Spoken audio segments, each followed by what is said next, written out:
Mula sa isang winning lottery ticket na aksidenteng naplantsa hanggang sa pagkakapanalo ng 14 million pesos na biglang naubos ng 3 buwan. Ito lamang ang iilan sa mga Filipino lottery winners na para bang pinagtampuhan ng kanilang mga swerte.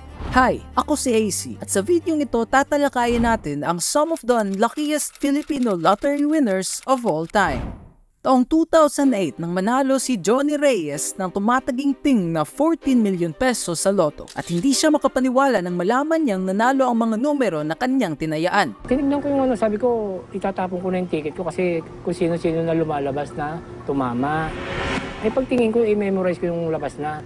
Kaya sabi ko, nakatatlo ko, 4, 5, jackpot. Kaya pagkatapos niyang manalo, bumili agad ito ng 2 bagong sasakyan, isang malaking bahay at binigyan niya ng balato na tig 250,000 pesos ang iilan sa kanyang mga kasamahan sa opisina. Nakatanggap din ang bawat kapatid niya ng tig 50,000 pesos at binigyan niya ng mga bagong kotse ang mga kamag-anak niya. At hindi lamang ito ang mga ginawa ni Johnny Reyes sa kanyang panalunang pera. Ginamit niya din ang perang ito para bumili ng alak at nang dahil sa pera na ito, nalulung sa bisyo si Johnny Reyes. Ngunit kung gaano kabilis dumating ang pera sa kanya, ganoon naman din ito kabilis naglaho.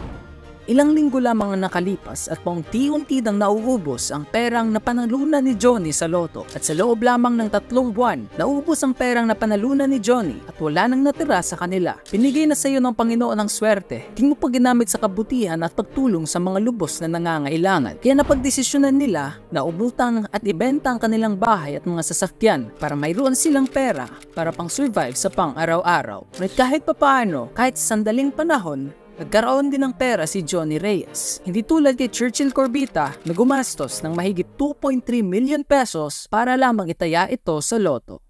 Sa loob ng 17 taon, mahigit 2.3 million pesos na ang naitaya ni Churchill Corbita sa loto. With an estimated amount of 9,000 pesos, ito lamang ang budget ni Churchill para bumili ng ticket na itataya niya sa loto sa bawat buwan. Nagbabakasakali na siya na ang susunod na mananalo sa jackpot price ng loto. Sa loto lang, 370 ang araw. 300 ang araw times 30, so 9,000. Way akip yan sa sabong. So sabong lang estimate natin mga 5,000. So 14,000. Grabe, nakarelate ako dito kasi mahilig din ako magtaya sa loto. Pero okay lang kasi nakakatulong din naman sa mga tao. Lalo na sa mahirap, sa PCSO sila hihingi ng tulong. At kahit na wala silang budget, pipilitin pa rin ni Churchill humingi ng pera sa kanyang asawa para lamang may maitaya ito sa loto. Pagkakita ko sa payslip, ang laki ng deduction. Tapos ngayon, hihingi ka pa sa akin ng pangtaya. Kaya para magkaroon ng pera si Churchill para pangtaya, binenta nito ang kanilang mga alahas at ubutang sa kanyang mga kakilala para lang mayroon siyang pangtaya sa loto. Manghiram na po ng kaibigan ko, iniinteresan nila lang po.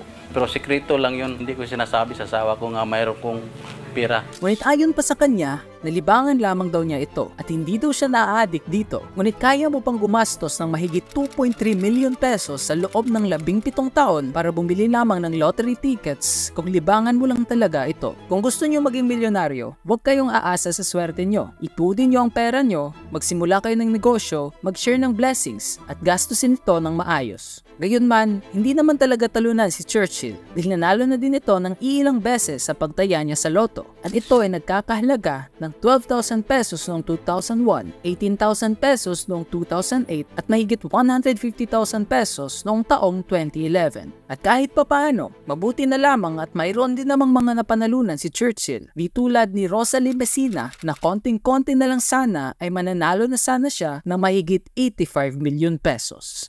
16, 32, 44, 38, 13, and 10.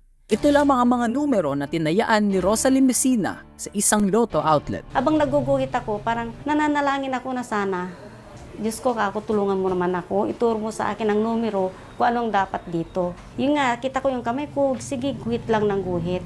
Tapos huling-huling, nung bilangin ko, 5 pa lang yun, ang alam ko 6. Tapos sabi ko, kulang pa ng isa. Tapos natutok ang mata ko dun sa 44. At sa tamang hinalangan ni Rosalie, ang mga tinayaan niyang numero nga ang mga winning numbers ng jackpot prize na umaabot sa mahigit 85 million pesos. Ngunit biglang nanglaho ang kanyang kasiyahan nang malaman niyang maling lotto ticket pala ang nabili niya. Imbis kasi na sa 655 lotto ticket niya dapat isulat ang mga winning lotto numbers na iyon, sa 645 niya ito na isulat. Dahil ayon pa sa kanya, hindi niya daw tinitingnan kung saan niya sinusulat ang mga numero. Dating ko doon sa outlet, siyempre kukuha ka ng dalawang card, tapos guhit lang ng guhit. Hindi ko tinitignan kung 655 o 645. Basta yung dalawang hawak ko, ginuhitan ko lang ng ginuhitan. Ngunit ayon pa daw kay Rosalyn, hindi daw siya nagsisisi dahil nangyari iyon sa kanya at dadating rin daw ang panahon na siya na ang susunod na magiging milyonaryo. Pero kung milyonaryo lamang ang pag-uusapan, malapit din sana maging milyonaryo si Antonio Mendoza kung hindi lamang naplansya ang kanyang winning lottery ticket. Taong 2014 nung bumili si Antonio Mendoza ng isang lotto ticket sa isang lottery outlet at laging tuwa niya nang tumama ang kanyang mga tinayaang numero na kung saan makakapanalo na siya ng mahigit 12 million pesos. Sabi ko ba tama ako Mag 5 digits sabi ko.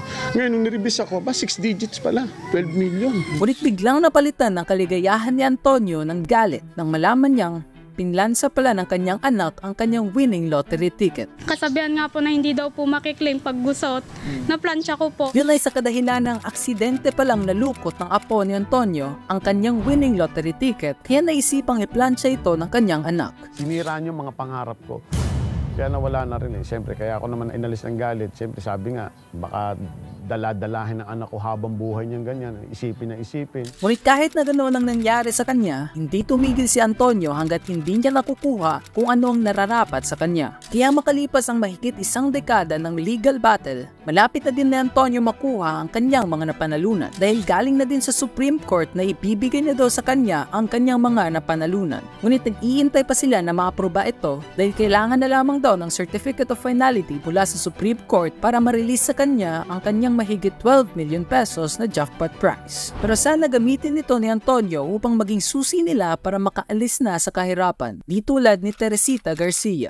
Si Teresita Garcia ay isang kasambahay na naisipang tumaya sa loto at para ba itong malaking blessing na binigay ng Diyos dahil unang beses pa lamang niyang tumaya ay nanalo na agad ito ng mahigit 4.5 million pesos. At patayo kaagad si Teresita ng bahay at bumili ng pampasadang jeepney. Ginamit din niya ang perang napanalunan niya para mag-travel sa iba't ibang mga lugar gaya ng Cebu, Dumaguete, at Dubai. Ngunit hindi din nagtagal, ang 4.5 million pesos ni Teresita Garcia ay biglang naglaho na parang bula. At isa na lamang sa mga rason kaya nangyari ito ay dahil hindi niya napalago ang perang kanyang napanalunan. At sa loob lamang ng 3 araw, naubos niya ang 500,000 pesos nang dahil lang sa pagpapamalato. Kaya di din mapigilan mag-comment ng mga mamamayan ng ang perang di pinaghirapan, naniniwala po ako, madali ding mawala. Naging one-day millionaire. Dapat nag-invest muna at nilagay sa bangko. Maganda naman talaga manalo sa ganyan. Kaso, hindi ka marunong humawak ng pera at kulang sa kaalaman sa pera. Sigurado babagsak ka. Gayunman, ayon pa kay Teresita, hindi daw siya nanghihinayang sa mga perang naubos. At pag nanalo daw siya ulit sa loto, matututo na daw siya sa buhay. Pag nanalo po ako ulit, sana po, yun ang dinadasal-dasal ko. Matututo na po ako sa buhay. Ngunit kung sa tingin nyo na malaki lang na waldas na pera ni Teresita Garcia, magmumukhang langgam lamang ito sa mahigit 31 million pesos ni Lolita Tolentino.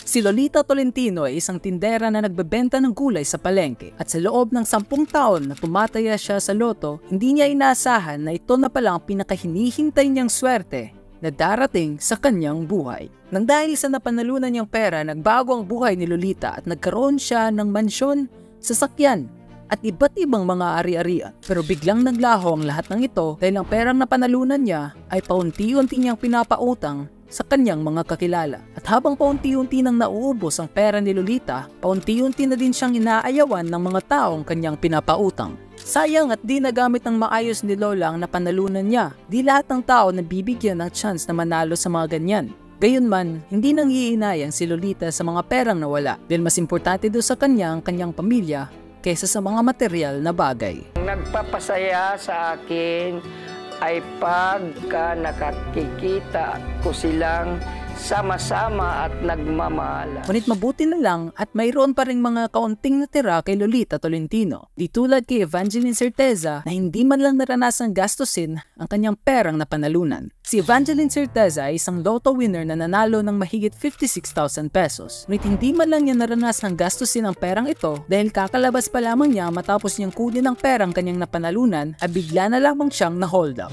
Parang nakakatakot. Pag tumama ka, paano na lang kung tumama ka ng jackpot, diba? Tapos hold upin kapag labas mo. Hindi alam ng Lotto Company kung bakit doon daw sa lugar na iyon kinuha ni Evangeline ang kanyang premyo dahil nilipat na pala nila sa ibang lokasyon ng lugar na kung saan mo makukuha ang inyong premyo sa Lotto. Kaya hinala ng mga otoridad na ito daw isang modus para ilinlang ang mga taong nanalo sa Lotto para makuha ang kanilang mga winning tickets. Dahil sa panahong ito, marami pa rin mga taong hindi nakakaalam na nilipat na pala nila ang lugar na kung saan mo makukuha ang jackpot prize mo. Ngunit kung kamalasan lamang ang pag-uusapan, mas malas pa si Christian Tongol na nanalo ng mahigit 82 million pesos.